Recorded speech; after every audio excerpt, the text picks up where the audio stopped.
Hi, and welcome to another episode of the Chromosymatics Wellness Podcast.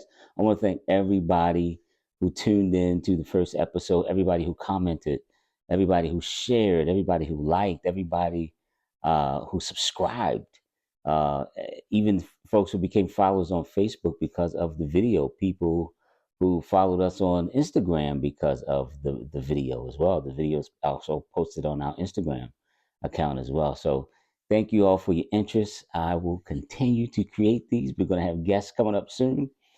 Today's topic is forgiveness in the liver. So, folks who come in, clients, they know exactly what I mean by this. But if you're new to that concept, it's not that forgiveness is directly associated with the liver. It's that the liver in Chinese medicine, in traditional Chinese medicine, the liver is the organ that supports the disposition of anger and resentment.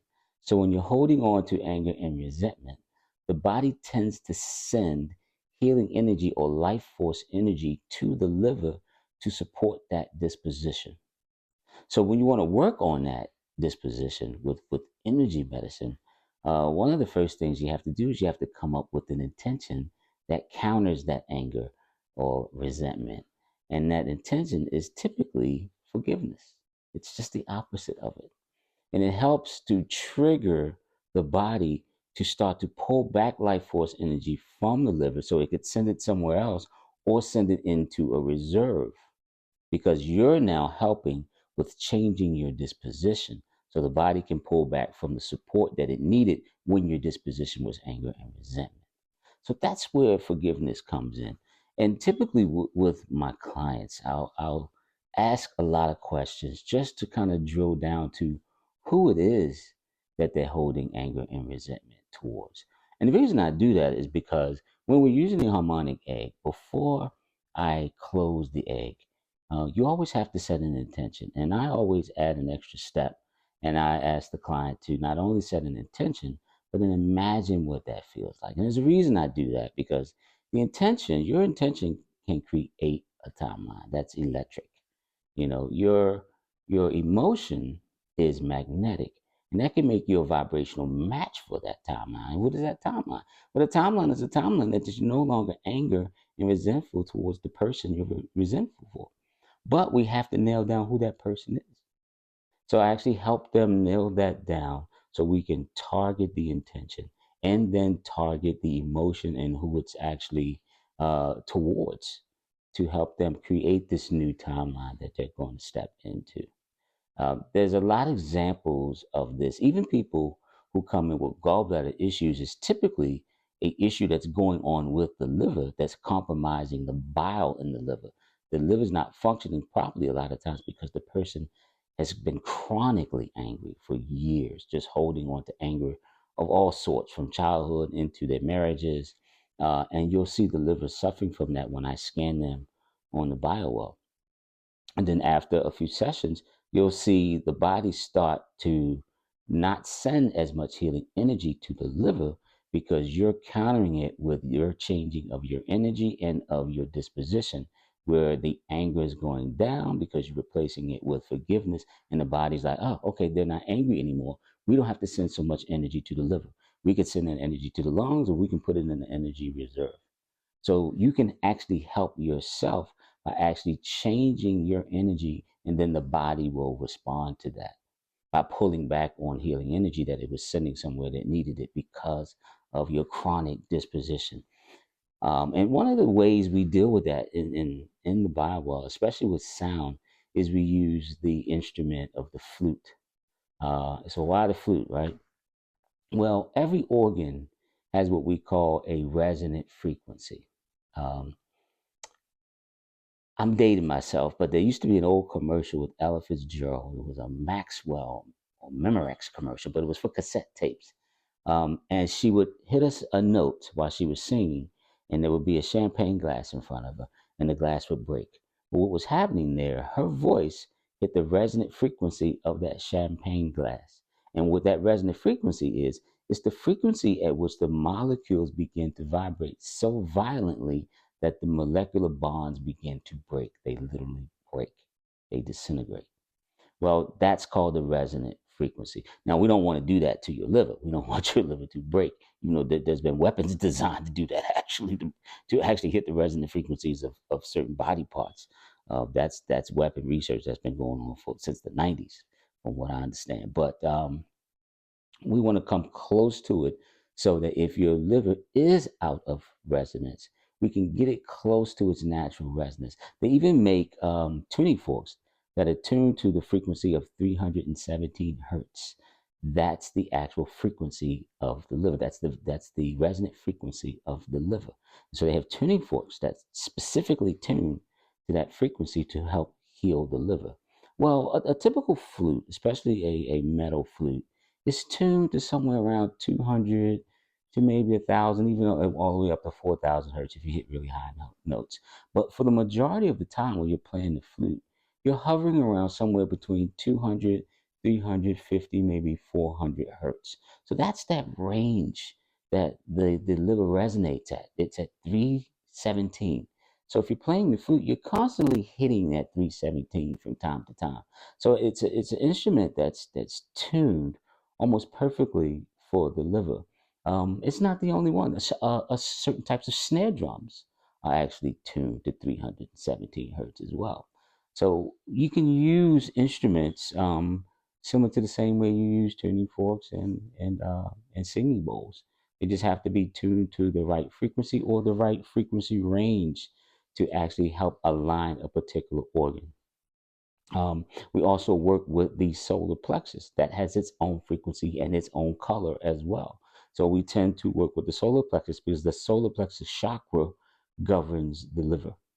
So that's another way we can actually heal the liver. There's an element of the liver, and here's another way we deal with liver with sound. The liver element in traditional Chinese medicine is wood.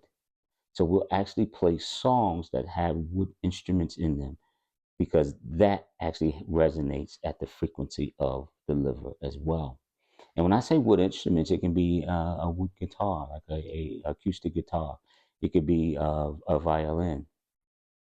The reason why they connect with the wood element is because these instruments are made out of wood. So when you're listening to an acoustic guitar, what you're really listening to is the sound characteristics of the actual wood. That's why the guitar has the cavity in the middle. So when you're striking the strings above that cavity, it's just bouncing sound into the cavity. It bounces around into the cavity and it comes back out. And that's what you're hearing. That wood is colorizing that sound. If I change the type of wood that guitar is made out of, it would have a different sound. So what you're really hearing is the wood. And in some of our tracks, when we use the wood element, we even have wood sticks being hit together.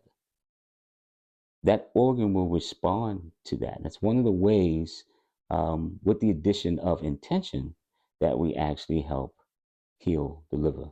I'll give you a good example of that to kind of wrap this up. I had a client a couple years ago, and she came in and she was about to have her gallbladder removed. She was in excruciating pain. And it was so big, they found it with a sonogram. So my first instinct is to find out the root cause of this. I see you're in pain. I know you have gallstone. I know what creates gallstones, but that's ultimately a symptom of something else. And I noticed she didn't smile. And we talked. I looked at the Bible. I could see immediately all the energy going to the liver, going to the right side. So we immediately knew, okay, this is chronic anger for a male. And we talked and we discussed and we found out who that male was. And I told her, I said, well, the first thing we'll do in the egg is to help you get out of the pain, to break up the gallstones. And then ultimately, we have to work on the root cause. Because if we just get rid of the gallstones, the root cause is still there and they'll just come back. So we have to get rid of the root cause that's ultimately compromising the liver in the first place. So we did 4 sessions, we did 6 sessions altogether. We did 4 sessions helping with the actual gallstones. And that was done with drums and rattles, actually. She was getting CT scans in between each session. And she saw this mass gallstone go down to two little, I think 2 millimeter or 5 millimeter gallstones. down to one gallstone, down to nothing. They were gone. That was after 4 sessions, 4 weeks, and a celery juice regimen to help fortify the bile and the liver, because that is what became compromised. The bile got compromised, started having uh, more cholesterol in the bile that sits in the reservoir of the gallbladder, sits there, starts to crystallize, and now you have gallstones. Right? So we fortified the bile in the liver. And then the last thing we did was an Hawaiian forgiveness mantra called Ho'oponopono. So I'm not sure if you're all familiar with that, but you can Google that, Ho'oponopono. It basically says, "I'm sorry, please forgive me. I'm thankful, I love you." And you keep repeating that. And that was very hard for her, being angry at the person she was angry at. It was hard for her to send that person love and forgiveness, but she was able to do it, and it reversed everything. So after the sixth session, which was the session we did the Ho'oponopono, the energy to the liver had completely normalized. Completely normalized. Um, so we were able to deal with the symptom, which was the gallstones, and then the root cause, which was the anger. And she even set up a plan where she would actually do this Ho'oponopono every week, combat anything that may have been done by this person. This person was still in the life.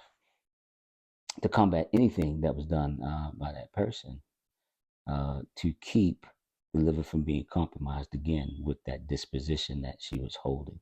So that's how important your disposition and being mindful of your disposition can be. And there are different exercises you can do. I typically send my clients Qigong exercises for certain meridians. So you have a liver meridian that you can actually do a Qigong exercise for. So if you're having anger issues and your body is sending all this extra healing energy to your liver, you can actually support your body by pulling qigong energy from the universe and supporting it with that, so that your body can cut back and not have to send so much to the liver as well. So this qigong is amazing at actually channeling healing energy into certain meridians that you need it, and the liver is a very important one. Um, so that's how the liver is connected to forgiveness. I wanted to say something this at the end of this session to this episode. If you have any questions about anything, feel free to ask them in the comments. If they're very personal in nature, you can email me. I'm going to leave my email in the description. It's a general email, but I'll get it, info@chromoscymatics.com. If you have any questions, please feel free to reach out. Don't forget to like, share, and subscribe if you haven't done so already. And I will see you all next week for the next topic. Take care and love yourself.